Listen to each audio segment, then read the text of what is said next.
प्रिय विद्यार्थियों, गोपाल विद्यालय इंटर कॉलेज कुराओं प्रयागराज के कक्षा 12 विषय नागरिक शास्त्र के इस शिक्षण सत्र में आप लोगों का हार्दिक स्वागत है। विद्यार्थियों, पिछली वीडियो में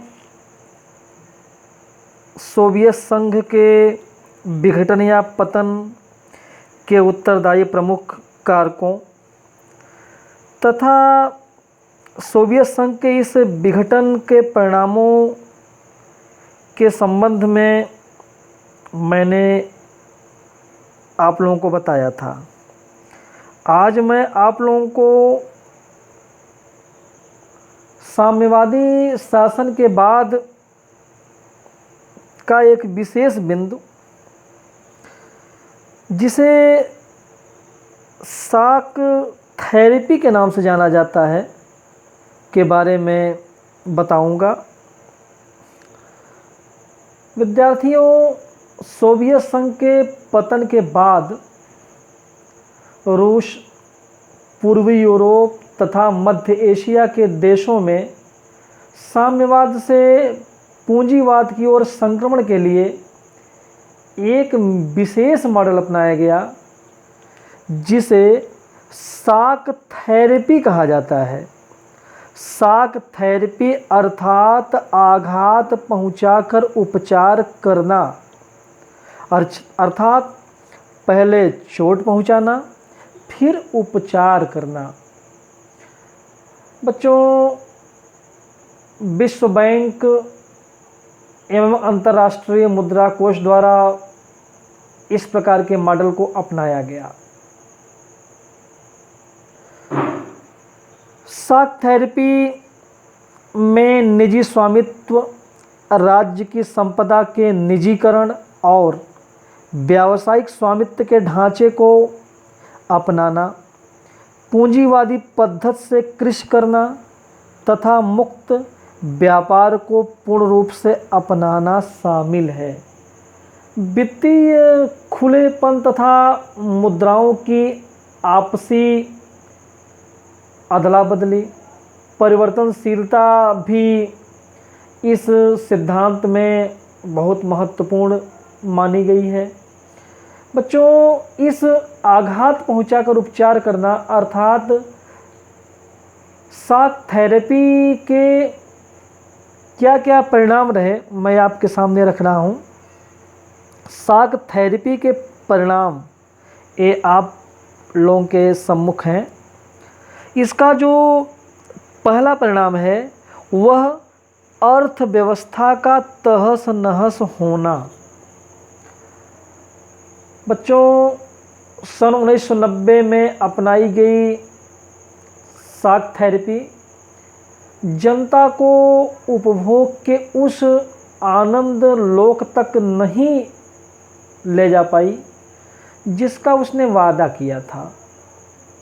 शॉक थेरेपी से पूरे क्षेत्र की अर्थव्यवस्था तहस नहस हो गई, एक तरह से नष्ट जैसी हो गई और जनता को बर्बादी की मार झेलनी पड़ी।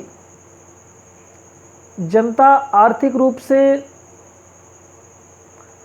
बर्बादी कगार पर पहुंच गई। रूस में पूरा राज्य नियंत्रित औद्योगिक ढांचा चरमरा उठा। लगभग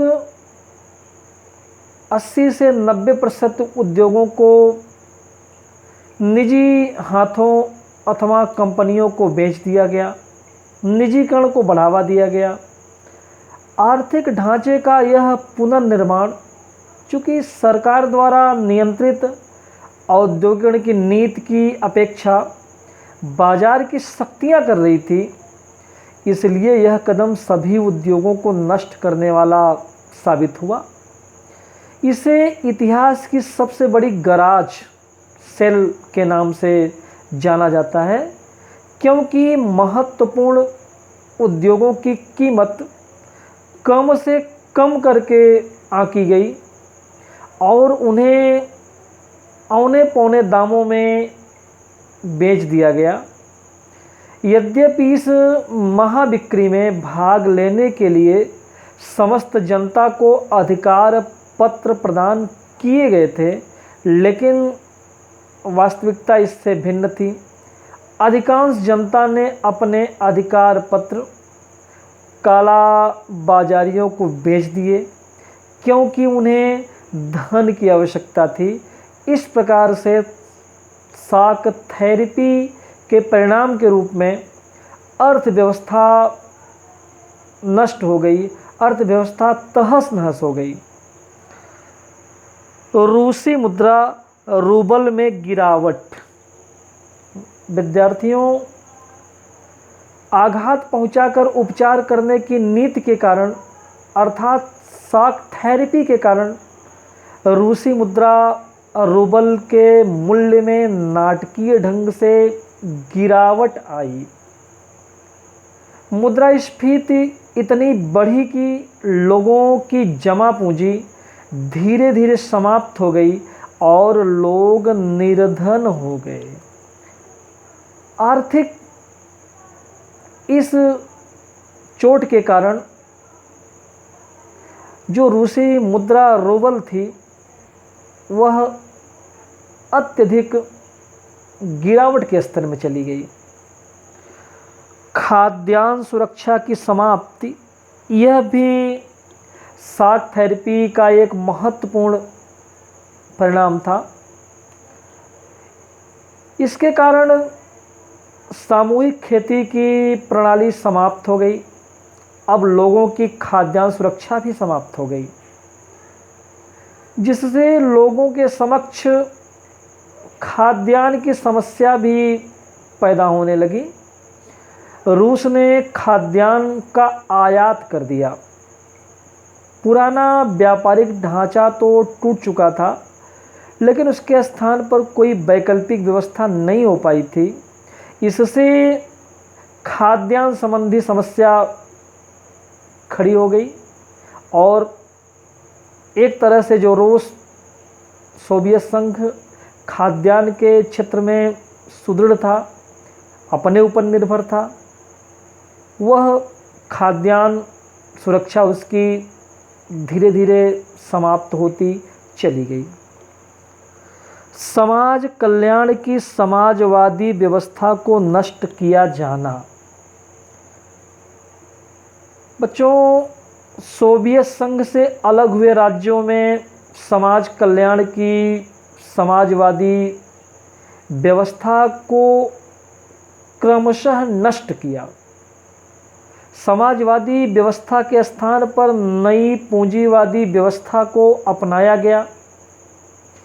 इस व्यवस्था के बदलाव से लोगों को प्रदान की जाने वाली, दी जाने वाली सरकारी रियायतें, राजकीय रियायतें समाप्त हो गई, जिससे अधिकांश लोग गरीब होने लगे, निर्धन होने लगे। इस कारण मध्यम और शिक्षित वर्ग का पलायन हुआ और वहाँ कई देशों में एक नया वर्ग निकल कर सामने आया, उभर कर सामने आया, जिसे माफिया वर्ग के नाम से जाना गया। इस वर्ग ने वहाँ की अधिकांश आर्थिक गतिविधियों को अपने हाथों में ले लिया। इस प्रकार से जो सोवियत संघ की नींव समाजवादी व्यवस्था थी, समाज कल्याण की वह समाजवादी व्यवस्था नष्ट हो गई। आर्थिक असमानताओं का जन्म। निजीकरण ने नई विषमताओं को जन्म दिया। पूर्व सोवियत संघ में शामिल गणराज्यों और विशेषकर रूस में अमीर और गरीब के बीच का अंतर बढ़ता चला गया, खाई बढ़ती चली गई। अब धनी और निर्धन के बीच गहरी असमानता ने जन्म ले लिया था। लोकतांत्रिक संस्थाओं के निर्माण को प्राथमिकता नहीं। सोवियत संघ से अलग हुए गणराज्यों में शॉक थेरेपी के अंतर्गत आर्थिक परिवर्तन को अधिक प्राथमिकता दी गई है और उसे पर्याप्त स्थान भी दिया गया, लेकिन लोकतांत्रिक संस्थाओं के निर्माण का कार्य ऐसी प्राथमिकता के साथ नहीं हो सका। इन सभी देशों में जल्दबाजी में संविधान संशोधन किए गए, संविधान तैयार किए गए। रूस सहित अधिकांश देशों में राष्ट्रपति को कार्यपालिका का प्रमुख बनाया गया और उसके हाथों में अधिक से अधिक शक्तियां दे दी गईं। फलस्वरूप संसद अपेक्षाकृत कमज़ोर संस्था रह गई और इस प्रकार से लोकतांत्रिक प्रथा, लोकतांत्रिक संस्था का निर्माण प्राथमिकता की स्थिति को प्राप्त नहीं कर पाया। शासकों का सत्तावादी स्वरूप।